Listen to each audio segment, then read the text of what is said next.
ప్రజాప్రతినిధులే మహిళల్ని వేధిస్తుంటే ఎవరికి చెప్పుకోవాలి? మహిళా శిశు సంక్షేమ మంత్రి సంధ్యారాణి గారికి వారి పిఏ ఈ విధంగా మహిళల్ని వేధిస్తుంటే మంత్రి గారు ఏం చేస్తున్నారు? ఫస్ట్ అక్కడి నుంచే మొదలు పెడదాం. మళ్ళీ పవన్ కళ్యాణ్ గారో, హోంమంత్రి గారో, లేకపోతే చంద్రబాబు నాయుడు గారో ఎలా స్పందిస్తారో తర్వాత మాట్లాడుకోవచ్చు. కానీ ముందు మంత్రి గారు ఎలా స్పందిస్తున్నారు అసలు ఈ విషయం పైన? ఈశ్వర్ గారు నమస్తే అండి. ప్యానెల్లో ఉన్న మిగతా వాళ్ళకి ప్రేక్షకులకు కూడా నమస్కారాలు తెలియజేస్తున్నా అండి. నమస్తే మేడం. సంధ్యారాణి గారి పిఏ విషయంలో తీసుకుంటే నిజంగా ఎంత దారుణంగా మంత్రి వ్యవహరిస్తున్నారంటే, ఒక మహిళ ఉండి ఎంత ఘోరంగా తప్పు చేసిన పిఏకి సపోర్ట్ చేయడం నిజంగా సిగ్గు చేయదండి. అది కూడా ఆవిడ ఒక స్త్రీ శిశు సంక్షేమ శాఖ మంత్రి. ఇంకా ఆవిడ మహిళలకి రక్షణ ఇవ్వలేని వ్యక్తి. ఆ పిఏ ఆ మహిళని వేధిస్తూ ఉంటే తిరిగి పిఏకి సపోర్ట్ చేయడమే కాకుండా ఆ మహిళకి దూర ప్రాంతానికి, రూరల్ ప్రాంతానికి ట్రాన్స్ఫర్ చేయించింది ఆవిడ. అన్ని సాక్ష్యాలు కూడా ఆ మహిళ చూపిస్తూ ఉన్న విషయం మనం అన్ని ప్రసార మాధ్యమాల్లో చూసాము. ఆవిడేమో ఎస్పీకి కూడా కంప్లైంట్ ఇచ్చారు, కనీసం స్పందించట్లేదు. అంటే ఎంత నిర్లక్ష్యంగా వ్యవహరిస్తారా? మహిళలకు ఇంత దారుణంగా లైంగిక వేధింపులు తన పిఏ చేస్తూ ఉన్నాడు అంటే ఈ ప్రభుత్వం అసలు ఉందా లేదా నాకు అర్థం కావట్లేదండి. మహిళలు ఓట్లేస్తే వీళ్ళు గెలిచారు. ఈ రోజు అన్ని అంటే ప్రజలు ఇచ్చిన ట్యాక్సులతో వాళ్ళు స్పెషల్ ఫ్లైట్లో తిరుగుతున్నారు, ప్రోటోకాల్స్ ఎంజాయ్ చేస్తున్నారు. అలాంటిది ప్రజలకి రక్షణ కల్పించట్లేదు. ముఖ్యంగా మహిళలు ఎంత దారుణంగా తమ పిఏలు, తమ అనుచరులు ఇబ్బంది పెడుతూ ఉంటే తిరిగి బాధించిన వాళ్ళకి మంత్రి సపోర్ట్ చేస్తున్నారంటే నిజంగా సభ్య సమాజం సిగ్గుపడేట్టుగా వ్యవహరిస్తున్నారు ఆవిడ. అసలు చంద్రబాబు నాయుడు గారు ఏం చేస్తున్నారు, పవన్ కళ్యాణ్ గారు ఏం చేస్తున్నారు, అలాగే హోంమంత్రి ఒక మహిళ ఏం చేస్తున్నారు? చంద్రబాబు నాయుడు గారు మాట్లాడితే చెప్తారు, ఎవరైనా మహిళ మీద చేయేస్తే, మహిళని తప్పు దృష్టితో చూస్తే అదే చివరి రోజు అని చెప్పి ముఖ్యమంత్రి గారు ఏం చేస్తున్నారు అని నేను అడుగుతున్నానండి. మరి మీ సొంత మంత్రి దగ్గర పనిచేసే పిఏ ఈ విధంగా చేస్తూ ఉంటే మరి ఈ డైలాగులన్నీ ఏమైపోయి చంద్రబాబు నాయుడు గారు అని అడుగుతున్నాను. పవన్ కళ్యాణ్ గారు అయితే ఏకం తాట తీస్తాను, మహిళల మీద ఎవరైనా చేయేస్తే తాట తీస్తానని పెద్ద పెద్ద డైలాగ్స్ ప్రతి సందర్భంలో పవన్ కళ్యాణ్ గారు చెప్తారు కదా. మరి ఇప్పుడు తన సహచర మంత్రి తాలూకా పిఏ ఎంత దారుణంగా చేస్తున్నాడు, అలాగే మంత్రి అతనికి సపోర్ట్ చేస్తూ ఉంది. మరి మీరు ఏం చేస్తున్నారు పవన్ కళ్యాణ్ గారు అని నేను అడుగుతున్నాను.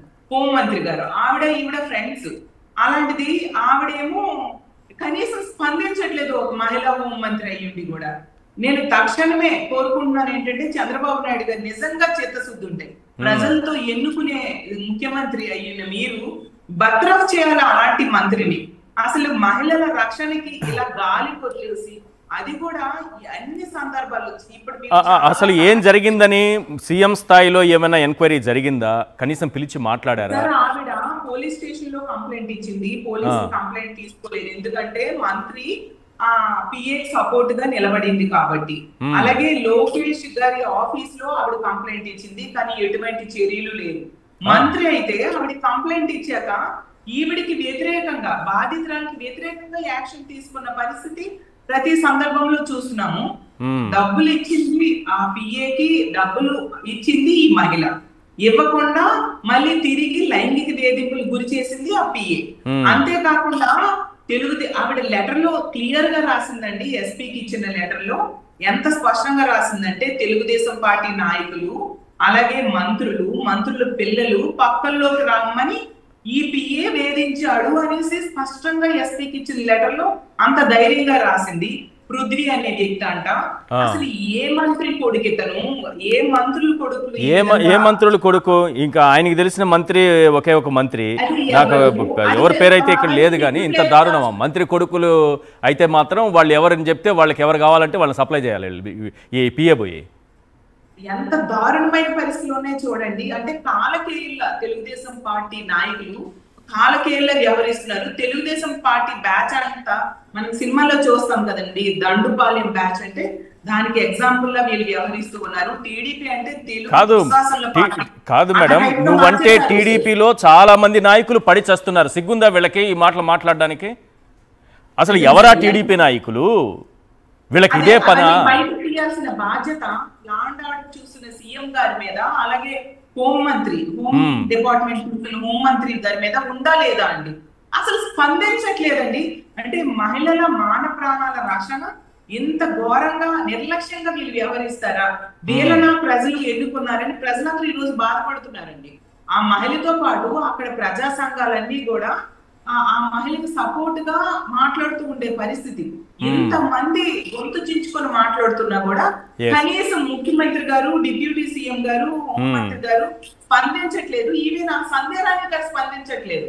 ఏదైతే జరగని అంటే అధికారం మదం, మాకు పదవులు ఉన్నాయి, మేము అధికారంలో ఉన్నాము, ఎంతమంది ఆడవాళ్ళని వేధించినా, వాళ్ళ మానాలు తీసేసినా, వాళ్ళ ప్రాణాలు తీసినా మాకేం పర్వాలేదు, మమ్మల్ని ఎవరు ఏం చేయలేరు అన్న ధైర్యంతో ఇలా చేస్తూ ఉన్నారండి. ఇది చాలా తప్పు. మన ప్రజాస్వామ్య దేశంలో ఉన్నాము.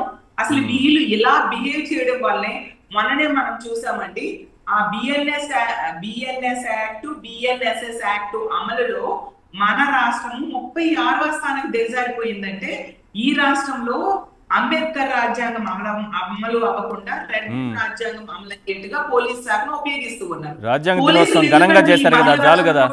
రాజ్యాంగాన్ని అమలు చేసినా చేయకపోయినా రాజ్యాంగ దినోత్సవాన్ని ఘనంగా అమలు చేశారు. మళ్ళీ అక్కడ అంబేద్కర్ గారి విగ్రహానికి విజయవాడలో అన్యాయం చేస్తారు, కనీసం శుభ్రం కూడా చేయించరు, ఈ సాయంత్రం అయితే లైట్లు కూడా వేరు, దానిని అలా చెత్త కుప్పలకు వదిలేశారు. దానిపైన ఆల్రెడీ కేసు పిటిషన్ వేశారు. ఇది అంబేద్కర్ పైన, రాజ్యాంగం పైన వీళ్ళకు ఉన్నటువంటి గౌరవం. వీళ్ళకి అంబేద్కర్ రాజ్యాంగం మీద గౌరవం లేదు సార్. రెడ్ బుక్ రాజ్యాంగం అమలుకే పోలీసులు ఉపయోగిస్తున్నారు. నిజంగా ఇక్కడ అంబేద్కర్ రాజ్యాంగం అమలైతే ఒక మహిళ మానాలకి రక్షణ కల్పించేవారు కదా. అసలు కనీసం ఆ శక్తి యాప్ అన్నారు ఎక్కడండి? అది ఉంటే ఆ మహిళ ఇలా SOS బటన్ నొక్కిన వెంటనే పోలీసులు రక్షిస్తారు కదా. డైరెక్ట్ ఎస్పీ కంప్లైంట్ ఇచ్చినా ఆ పిఏకి అరెస్ట్ చేయలేదండి ఎంతవరకు. ఇంకా ఎంత సిగ్గు చేయలేని విషయం మీకు చెప్తాను సార్. ఈ రోజు తెలుగుదేశం పార్టీ కార్యకర్తలు మంత్రి పిఏకి సపోర్ట్ గా ర్యాలీ చేశారండి. అంటే తెలుగుదేశం పార్టీ వాళ్ళు తప్పుడు పనులు చేసిన వాళ్ళకి ఏ విధంగా మద్దతు ఇస్తున్నారు ఇదే ఉదాహరణ. దానికి మంత్రి గాని, ముఖ్యమంత్రి గారు గాని, హోంమంత్రి గారు గాని సపోర్ట్ ఉండబట్టే కదా ఇంత దిగజారిపోయి తప్పు చేసిన వాడికి ఇలా రోడ్డెక్కి మరి తెలుగుదేశం పార్టీ కార్యకర్తలు, నాయకులు సపోర్ట్ చేస్తున్నారు.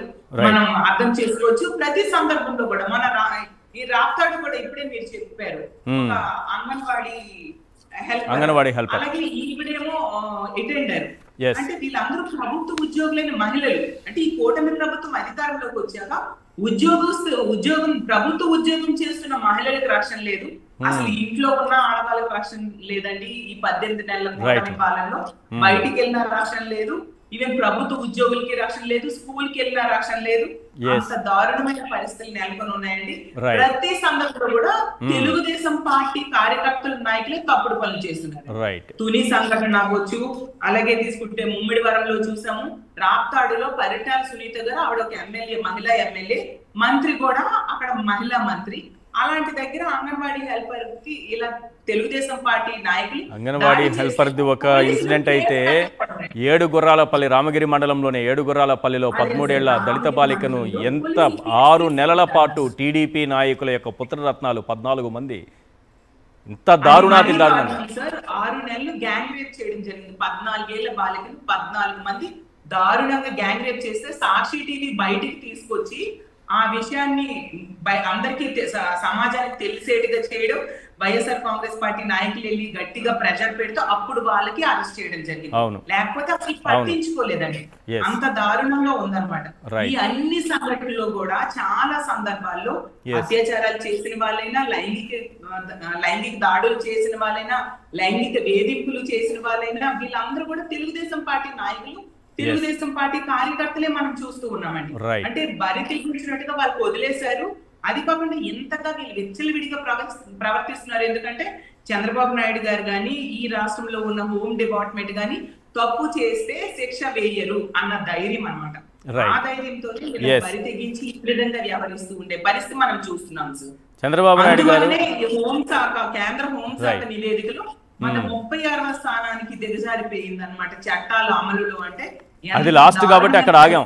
36 కంటే ఇంకా పాతాళంలో పడిపోవడానికి ఏమీ లేదు కాబట్టి ఆ 36 దగ్గరనే ఆగాం. 36 రాష్ట్రాలు, 8 కేంద్ర పాలిత ప్రాంతాలు తీసుకుంటే ర్యాంక్ లో లాస్ట్ ర్యాంక్ అన్నమాట. ఎవరైనా ఫస్ట్ ర్యాంక్ చూపిస్తారు. జగనన్న అదే లోకాల కిందకి వేసుకుంటే అతల వితల సుతల తలాతల రసాతల పాతాళ లోకానికి పడిపోయేది యాక్చువల్లీ. కానీ అక్కడ లేదు కాబట్టి అవి వాటికి ర్యాంకింగ్ లేదు కాబట్టి పాతాళానికి వెళ్లకుండా 36వ స్థానంలో ఉంది. అవును సార్, జగనన్న పాలనలో అయితే ఫస్ట్ ర్యాంక్ లో ఉండేది, ఈ రోజు ఈ విధంగా పడిపోయింది. ఒకసారి చంద్రబాబు నాయుడు గారు అలాగే పవన్ కళ్యాణ్ గారు